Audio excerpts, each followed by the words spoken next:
Salut, bienvenue dans Travel Talk, le podcast qui vous partage les aventures uniques, intenses et incroyables de jeunes étant partis à l'étranger. Ce podcast est réalisé en partenariat avec l'organisme Web France, avec qui notre invité du jour est parti aux États-Unis. Bonjour Mathilde, merci d'être avec nous.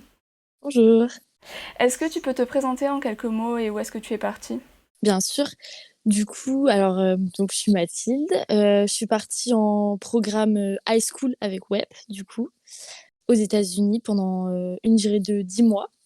D'accord. Et je suis partie en 2016, de l'année 2016 à 2017. Et je venais tout juste d'avoir 18 ans. Donc t'es partie après le bac, c'est ça? C'est ça, ouais, après ma terminale. D'accord. Bon, on reviendra là-dessus un petit peu plus tard. Est-ce que tu peux me dire un petit peu dans quelle ville tu étais, dans quel type de ville tu étais? Alors, du coup, j'étais dans l'état du Minnesota. C'est un état au nord, collé au Canada. Et j'étais dans une toute petite ville qui était à une trentaine de minutes de la plus grosse ville du Minnesota qui est Minneapolis. Et c'était vraiment une ville de campagne, quoi. Vraiment, il n'y avait pas grand-chose dedans. Ça s'appelait Lino Lakes. Donc je Ouais. suppose qu'il y avait des lacs pas loin, c'est ça? Ouais, il y avait beaucoup, beaucoup de lacs, surtout des lacs. Tu en profitais aussi un petit peu les week-ends et pendant tes vacances ou pas Bah, du tout? du coup, en vrai, pas tant que ça, puisqu'il a vite fait froid, vu qu'il faisait super froid dans le Minnesota. Après, ouais, par contre, à partir de avril-mai, c'était pas mal. On allait souvent au lac, ouais, on faisait du bateau et tout, c'était pas mal. Ah, c'est super sympa ça. Et, Mm. et du coup, tu disais qu'il faisait vite froid, enfin, comparé à la France, c'est comment quoi? Bah, dans mon état, donc il a commencé à neiger en novembre, début novembre. Donc déjà, ça a changé puisque moi qui suis bretonne, la neige, je connaissais pas trop ça. Donc il a commencé à neiger en novembre et on est vite descendu au -30, -30. On a eu un pic à -35 en décembre. Purée, mais tu faisais comment? T'avais genre 10 couches sur toi? Je pensais que ce serait plus compliqué que ça à gérer, mais au final, j'avais juste des bonnes chaussures, j'avais une grosse doudoune que je prenais tout le temps, même au lycée tout le temps en fait, je l'avais tout le temps sur moi. Et après, en soi, j'étais vraiment habillée normalement, entre guillemets. Mais après, je restais pas longtemps dehors non plus. Si on compte rester plus longtemps dehors, on commence à s'équiper vraiment avec les gros, les gros vêtements bien chauds et tout pour vraiment aller dans la neige, quoi. D'accord. Et du coup, tu parlais de ton lycée. Comment il était ton lycée? C'était un truc typique américain ou Alors justement, ouais, ce qui est marrant, c'est que j'étais dans une petite ville, mais j'avais vraiment un très grand lycée. Il y avait à peu près 2 500 personnes dans le lycée quand même. Donc ce qui fait, c'est quand même un bon lycée. Et ouais, par contre, c'était typique américain. J'ai envie de dire l'Amérique profonde un peu, quoi. Avec tous les clichés, quoi. Ah ouais. Genre, qu'est-ce qu'il y avait comme cliché? Bah, ils avaient tous 15, 16, 17 ans. Ils avaient déjà tous leur gros pick-up truck, là. Ils arrivaient le matin, ils se garaient. Ils avaient tout ça, quoi, tu sais. Ouais. Est-ce que tu prenais des cours un petit peu atypiques là-bas? Ouais, je prenais des cours atypiques. J'avais du droit, ce qui est quand même assez fou d'avoir du droit au lycée, entre guillemets. Je prenais bah, du coup cours de photographie. J'avais quoi d'autre? J'avais de l'art, alors que l'art, vraiment, c'est un truc, ça m'a jamais trop intéressé. Et en fait, là, je m'éclatais en cours d'art, quoi. Je m'éclatais vraiment. J'avais ça comme cours et je prenais de la psychologie aussi. C'est atypique quand même de prendre la psychologie au lycée. C'était hyper intéressant. Parce que Ouais. du coup, vu que t'es parti après le bac, t'en as profité pour tester un petit peu des matières que t'aurais jamais eu en France, quoi. Ah ouais, vraiment, j'avais les matières évidemment obligatoires, mais j'ai essayé un peu de sortir de mon cadre et de faire des trucs. La photo, évidemment, c'est quelque chose que j'apprécie, donc c'était obligé que je devais prendre la photo. Mais par exemple, la psychologie ou le droit, c'est pas quelque chose qui m'intéressait spécifiquement. Et en fait, je me suis vraiment éclatée en cours, quoi. J'ai appris plein de trucs. Je me suis fait des amis en cours aussi. Du coup, c'est vraiment pas mal, ouais. C'est vrai que c'est un petit peu la liberté de partir après le bac, c'est que tu te dis, j'ai pas forcément un certain niveau à garder pour l'année prochaine. C'est ça, ouais. Reprendre les cours en France, c'est vraiment une année libre, quoi. Et puis j'ai eu la chance bah, comme je pars après le bac, j'étais forcément en terminale là-bas, vu que j'étais bien trop grande en fait pour être les classes du dessous. Du coup, ça aide quand même aussi au niveau de l'âge, quoi. C'est sûr. Mais après, il faut savoir aussi que c'est pas parce qu'on part après la terminale qu'on est forcément placé en terminale. Parfois, on est placé Oui, en, parfois, malheureusement. l'équivalent de la première. Ça dépend Mm. vraiment des écoles. Mais en général, en général, on finit quand même C'est ça. en En terminale, général, on a quoi. de la chance, on finit en terminale, mais c'est vrai que ça peut arriver que, ouais, il y ait des lycées trop petits pour devoir combler justement l'équivalent de la première ou à l'inverse. Parfois, il y en a qui sont partis avant et qui ont pu se retrouver, il me semble, Ouais, dans les en classes plus... terminale justement, ouais. Ça t'a pas fait peur de partir entre du coup le bac et le post-bac? Ça t'a pas fait peur pour ton orientation? Alors déjà, ça m'a fait peur de partir après le bac parce que je savais pas si j'allais avoir le bac. En vrai, j'allais l'avoir, c'était quasi sûr, mais c'est un stress. Déjà, c'est un stress parce que si on n'a pas le bac, clairement, on part pas. Donc déjà, c'est Ouais. un enjeu. Et non, au final, j'étais assez contente de faire une coupure parce que au final, à la sortie de la terminale, je savais vraiment pas ce que je voulais faire. J'avais un peu des idées par-ci, par-là de ce que je voulais faire, mais j'avais rien qui était arrêté. Donc je me suis dit, allez, je me lance et ouais, je regrette pas du tout, quoi. Ouais, ça t'a aidé de quelle manière en fait pour t'orienter cette année-là? Ben, comme on se retrouve seul dans un pays, en fait, on est vachement plus recentré sur soi-même. C'est vrai que moi, j'ai réussi à me concentrer sur des choses vraiment que j'aimais faire, des choses qu'est-ce que je n'aimais pas faire. J'ai pu vraiment faire le pour et le contre des choses que je voulais faire ou non dans ma vie plus tard. Et en fait, ça m'a permis de. Un jour, en fait, ça m'a pris un jour. J'ai fait un tableau. J'ai fait, ok, j'aime ça, ça, ça, ça, ça. Ok, j'ai découvert qu'en fait, ça et ça, j'aimais pas trop.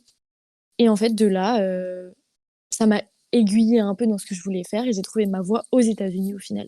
Il y en a pas mal, enfin je sais que de notre promo qui ont justement trouvé cette vocation Un euh, peu là-bas, ouais. en faisant cette année, ouais. Et qui y sont retournés d'ailleurs pour la poursuivre, cette vocation. Après, il y a beaucoup de choses à prendre en compte quand même quand on veut y retourner. Ouais, il faut prendre en compte que bon, la vie ça coûte quand même assez cher aux Ouais, c'est États-Unis. ça. On vit sur un visa, c'est beaucoup plus compliqué quoi que de rester en Europe. Ouais, c'est clair. En plus, là-bas, on est qu'étudiant, donc en soi, on dépense pas tant que ça, mais la vie en elle-même, vivre en Amérique, c'est relativement cher, quoi. Ouais. Entre les assurances, etc. Moi, là, je me souviens le premier jour, enfin la première semaine où j'étais là-bas, je me suis tapé un très très mauvais mal de dos où j'ai dû finir aux Ah urgences. ouais, ça, c'est Et pas cool. la facture derrière, elle était vraiment pimentée, quoi. Je crois que j'ai passé 2 heures aux urgences et j'en ai eu pour... Enfin, j'ai reçu une facture de, je crois, 3 500 $, un truc comme ça. Ah oui, en Ouais, effet, c'est... c'était assez conséquent. Bon, après, l'assurance me l'a pris en Oui, charge, après, mais l'assurance est bien, mais c'est vrai que si on n'a pas d'assurance là-bas, nous, on a de la chance de partir dans le cadre d'un programme, donc forcément, on a une assurance. Mais dans un autre cadre, c'est compliqué. Je pense que ce serait compliqué à gérer. ouais, c'est sûr. Puis même si tu veux avoir une bonne assurance aux États-Unis, ça coûte vite cher, quoi. Quelque C'est chose ça, qui nous c'est couvre ça. comme en France, quoi. Est-ce que, enfin, comment était ta famille d'accueil? Est-ce que tu t'es bien entendu avec eux? Alors, je me suis hyper bien entendue avec eux, vraiment. Je les considère encore aujourd'hui comme ma deuxième famille, en fait. Vraiment, ça s'est super bien passé. C'était une famille composée de mon père d'accueil, ma mère d'accueil, trois enfants. Donc, ma sœur d'accueil, Kaylee, qui avait 2 ans de moins que moi. Donc, ça se passait nickel. Mon autre petite sœur d'accueil qui, à ce moment-là, devait avoir 10 11 ans. Et mon petit frère d'accueil qui en avait 7, 8 ans, je sais plus exactement, à ce moment-là. T'as fait des trucs sympas avec ta famille sur place, quelques activités un peu atypiques ou des voyages? Alors non, ouais, j'ai fait des voyages, j'ai fait des trucs pas mal avec eux. Déjà, je suis partie dans le Dakota du Sud, c'est l'état voisin. On est parti en road trip donc avec eux et c'était en fin de mon échange donc en juin. Eux et mes parents qui sont venus. Donc on est parti là. Après on était allé au nord de l'État à 2 3 heures. On a fait les parcs nationaux un peu de qui sont pas mal vers octobre-novembre. Donc c'était hyper beau parce que là-bas l'automne forcément c'est juste magnifique. Les arbres ils étaient jaunes, oranges, rouges. C'était vraiment C'était un hyper tableau, beau. quoi. Ouais. Après avec mon père d'accueil j'ai fait des trucs un peu plus marrants. Donc je suis allée pêcher sur un lac. Ok.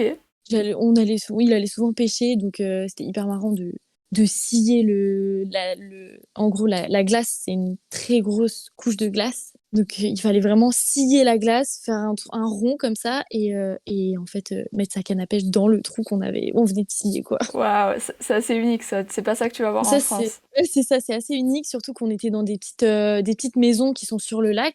mais vraiment qui sont sur le lac. Donc en fait, elles sont posées l'hiver sur le lac et elles sont enlevées dès qu'il commence à y avoir la fonte de la glace et réduction de la neige, quoi. Je voulais passer du coup à quelques anecdotes de ton année. Et du coup, pour commencer, ton arrivée à New York, qu'est-ce qui s'était passé en fait? Non, c'est moi qui ai eu des problèmes de santé. En fait, je pense qu'avec quand on part aux États-Unis comme ça ou même dans n'importe quel pays en soi, il y a un certain mélange d'émotions qui se passe, du stress, de l'excitation, de la peur, de la joie.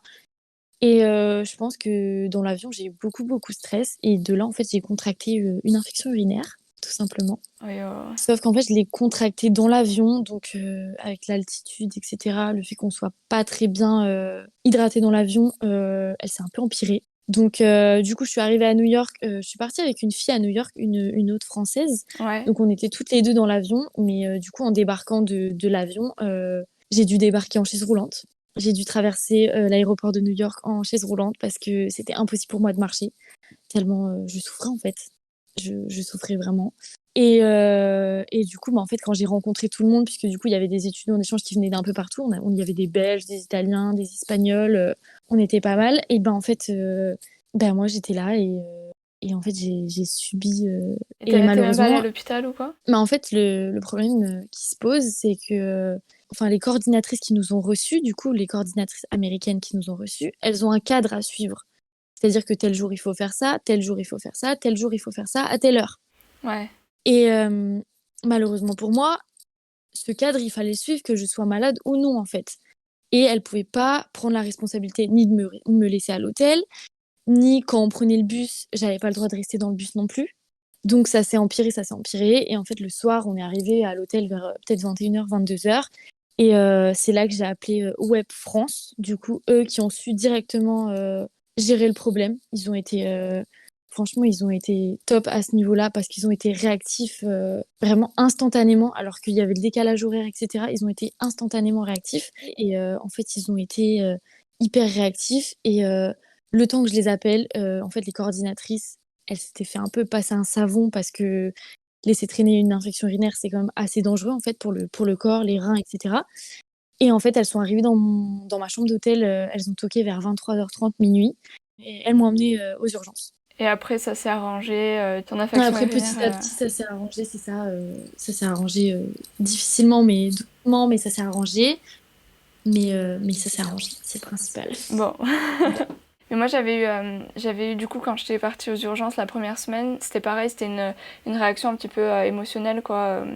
Ouais, c'était ça, hein. Ouais, et pareil, mais moi, par contre, ma mère d'accueil, elle m'a dit, t'as des symptômes de calculs rénaux, on va t'amener aux urgences directes. Ah oui, ça, c'est Donc, c'était moins. vraiment très différent. Mais au Mm. final, j'avais pas eu d'infection, c'était juste une très forte contraction musculaire, tu vois. Ouais, bon, tant mieux au final, mais c'est vrai que le stress, ça joue beaucoup. En fait, on change complètement de mode de vie du jour au lendemain, en fait. Ouais, et ça se Donc, répercute sur le corps. c'est ça. Mm. Ouais, donc faut pas avoir peur aussi si on n'est pas bien les premiers jours ou tout ça, enfin, ça fait partie du processus, quoi. Bah, bien sûr, faut pas avoir peur de le dire, parce que moi, en fait, si je l'avais pas dit, ça se serait empiré. Puis au final, d'un côté, maintenant, 5 ans après, j'en veux à personne, j'en garde un bon souvenir. Et puis je me dis, bon, bah, ça fait une anecdote d'être allée aux urgences à New York quand même.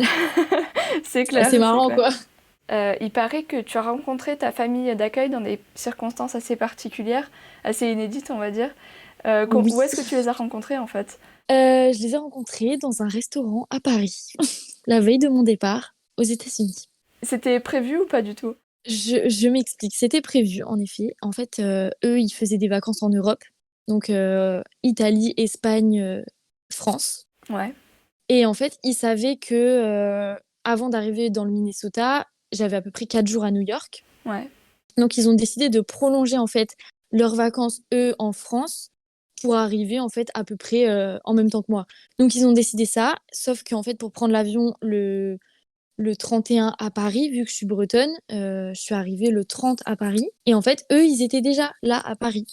Et donc, on s'envoyait déjà des messages par Facebook, on se faisait des mails, des trucs comme ça. Donc, en fait, comme il y avait mes parents à Paris qui m'accompagnaient pour prendre l'avion pour les États-Unis, et ben en fait, on s'est proposé voilà, de se faire une rencontre un peu pour rassurer mes parents, moi pour avoir un premier contact avec eux, etc. Et dans un cadre qui était quand même atypique. Donc, on s'est donné rendez-vous dans un restaurant et on a passé la soirée ensemble. Bah, c'est super sympa. Voilà, c'était top.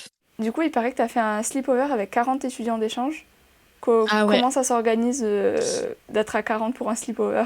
Donc en fait, là-bas sur place, donc nous on part avec Web France, mais après là-bas on a un organisme sur place. Donc moi j'étais placée avec PAX, P-A-X. Et c'est vrai qu'à chaque fois, on n'arrivait pas à se préparer des trucs. Il y avait à chaque fois un étudiant d'échange qui était au lycée, qui faisait ci, qui faisait ça, qui faisait du sport, etc. Donc on trouvait jamais le moment de se retrouver là-bas. Et en fait, c'est ma mère d'accueil qui a eu l'idée d'emprunter la maison de mes grands-parents d'accueil parce qu'ils ont une très très très grande maison, vraiment très grande maison près du lac. Ils sont sur un lac, en fait, ça surplombe un lac. Et en fait, d'inviter pendant un week-end entier, en fait, tous ceux qui pouvaient venir de l'État, en fait. Tous ceux qui ont été placés la même année que Mais moi, trop donc bien! 2016-2017. Donc, on a créé un énorme groupe, en fait. Je sais plus trop si c'était un groupe Facebook ou quoi, donc avec nos coordinatrices, etc. En disant, bon, bah voilà, tel week-end, on fait ça, bloquez votre week-end. On avait une deadline de réponse Ouais. pour évidemment prévoir en conséquence toute la nourriture, etc. Et en fait, il s'est avéré que bah, ça a juste hyper bien fonctionné. Et en fait, ce week-end-là, on s'est retrouvés à 40 étudiants d'échange dans la maison de mes grands-parents d'accueil. Waouh! Et du coup, bah, on a fait bah, pareil, on est allé pêcher à 40, bataille de boules de neige à 40, on a fait des karaokés, on a mangé des pizzas pour 40, donc il y avait juste 40 pizzas sur la table, quoi, en Ah gros. ouais, c'est immense! C'était ah ouais, c'était juste vraiment trop top et en fait, ils ont un sous-sol puisque les Américains, leur maison, c'est un peu, l'étage principal et le sous-sol, le basement. Ils avaient un sous-sol, géant, donc personne ne dormait dans les chambres. On avait tous notre sac de couchage et on était tous alignés comme ça, les 40 Waouh! Ah, ça doit et être on une a dormi à expérience quand 40 même. comme ça, et c'était vraiment genre juste génial. Et du coup, en 10 mois, on a la chance de pouvoir avoir des expériences uniques, mais aussi, bah, comme tu as dit, de se reconcentrer sur soi-même. Mmh. Toi, comment est-ce que tu penses que cette expérience t'a impacté? Alors, il faut savoir que moi, elle m'a impacté très positivement cette expérience. J'en garde vraiment pas de mauvais souvenirs ou alors tous les mauvais souvenirs que j'ai pu avoir, ont été transformés, quasiment automatiquement en fait en points qui m'ont aidée et bah, en fait, je suis arrivée aux États-Unis, j'avais pas tellement confiance en moi, comme j'ai dit, je savais pas trop ce que je voulais faire de ma vie, j'étais un petit peu perdue en fait. Je sortais du lycée, c'est vrai que le lycée parfois c'est pas tout le temps positif. Il se passe pas tout le temps des trucs, en France, je parle bien en France. C'est assez compliqué, on a une charge de travail quand même qui, à ce moment-là est assez grosse, même si elle est pas aussi grosse évidemment que les études supérieures, mais quand même. Ça reste conséquent. Et en fait là-bas, les gens ils m'ont fait vraiment prendre confiance en moi, on m'a un peu donné entre guillemets «de l'importance» en fait. Ah, on m'a un peu pris à ma juste valeur en fait. C'est-à-dire que, je me faisais pas juger pour ce que je portais comme vêtements, je pouvais vraiment porter ce que je voulais alors qu'en France, j'avais pas un style vestimentaire défini, donc voilà. Heu, enfin vraiment, ouais, ça impacte vraiment, au niveau psychologique, ça impacte vraiment, hyper positivement. J'ai Sans cette année, je pense que vraiment je ne serais pas la personne que je suis aujourd'hui, quoi. Si c'était à refaire, tu le referais. Ah, je le referais vraiment, oui. Franchement, c'était tellement juste top, en fait, on peut parler de plein de trucs, en fait, même, ça nous aide à trouver notre voie pour la plupart des gens, ça nous donne confiance en nous. Ça impacte tellement de choses en fait, ça m'a donné de la détermination, ça m'a donné de la force, ça m'a donné, j'en suis devenue bilingue et aujourd'hui être bilingue, ça m'a apporté énormément dans ma vie, énormément, énormément. Depuis ces 5 ans, j'en ai eu énormément besoin de mon anglais, donc c'est assez dingue. Ouais, c'est vrai que l'anglais, surtout maintenant, dans l'époque où on vit, C'est vraiment c'est indispensable, quoi. c'est vraiment indispensable, ouais, c'est nécessaire, c'est vraiment nécessaire.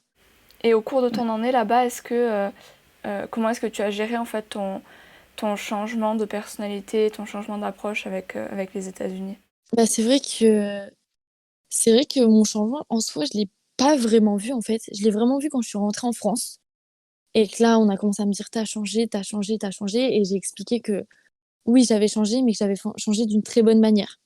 Donc en soi, sur le moment, en fait, on se rend pas tellement compte qu'on change. C'est vraiment quand les gens nous retrouvent et qu'ils voient qu'on n'est plus la même personne, qu'ils nous disent: «Voilà, tu changé». Mais sur le moment, en fait, je me sentais pas changer en fait. Je me sentais pas grandi. Mais c'est vraiment le post-année que là, je me suis dit: «Ah oui, vraiment, j'ai changé, en fait». Est-ce que tu as vu changer ta perspective sur les États-Unis ou est-ce que tu as vu des a priori que tu avais se décimer ou qu'est-ce qui Et a... ben, j'étais partie, quoi que je fasse dans la vie, j'essaie de partir avec zéro. Comme ça, je me fais directement ma propre idée, en fait, sur le tas. Voilà. Donc je suis partie évidemment juste avec les clichés de base. Donc les Américains, n'ont pas trop de style vestimentaire. C'est vrai, ça c'est validé. Ou alors c'est vrai que, je suis partie un peu avec, j'avais entendu dire que, les Américains n'étaient pas très cultivés. C'est tout à fait vrai, hein. On m'a déjà demandé si en France, on avait des hamburgers. Voilà, si en France, on avait des voitures ou des trucs comme ça, en fait. Mais sinon vraiment, pas déçue du pays. Heu, le peu d'attentes que j'avais, c'était ce qui m'a été, offert. Donc voilà. Après, c'est sûr que ça reste les États-Unis. Je pense qu'il faut partir dans le même état d'esprit que moi, en fait. Partir avec vraiment zéro idée. Pas commencer à faire des recherches sur, l'état dans lequel on va, sur, le lycée, les gens et tout. Juste par curiosité un petit peu, mais en fait, il faut se laisser, là-bas le temps de découvrir, en fait.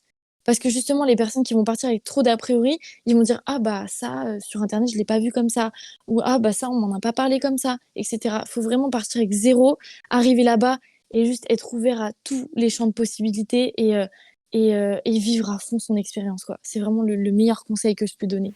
C'est ça, Vraiment le ouais. meilleur conseil.